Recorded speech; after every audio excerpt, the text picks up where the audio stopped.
Nous concevons, nous fabriquons et nous commercialisons au travers d'un réseau d'installateurs des fontaines rafraîchissantes qui vont être généralement installées en entreprise ou dans des cafétérias, restauration.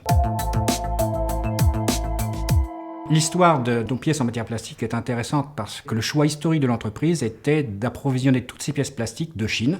Mon problème était, face à un certain nombre de problèmes de qualité, était de vouloir les relocaliser en France.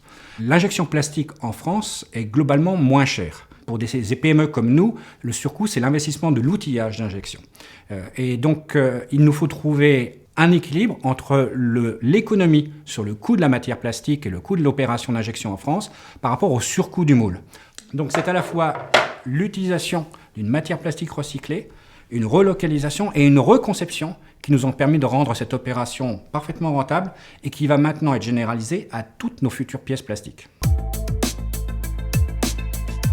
Notre vision à terme est de donner une image exemplaire en termes d'éco-responsabilité. Ça passera par le choix des matériaux, par une volonté délibérée que les machines soient facilement reconditionnables en cours de vie, recyclables en fin de vie, et également le moins énergivore possible. Donc toutes nos fontaines en termes d'éco-responsabilité sont maintenant conçues pour être reconditionnées à mi-vie, et l'ensemble des pièces d'habillage de la carrosserie, et en particulier plastique, seront donc prévues et conçues pour être facilement démontées et remplacées.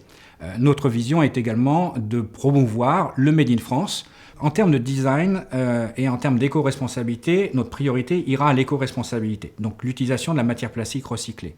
Donc nous serons prêts et nous devrons peut-être envisager des compromis sur le design ou les couleurs offertes de façon à pouvoir, de façon prioritaire, utiliser une matière plastique recyclée.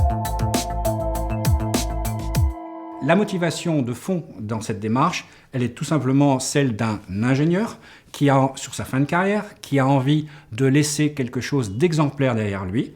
Pour 50% des motivations, c'est une motivation strictement personnelle donc.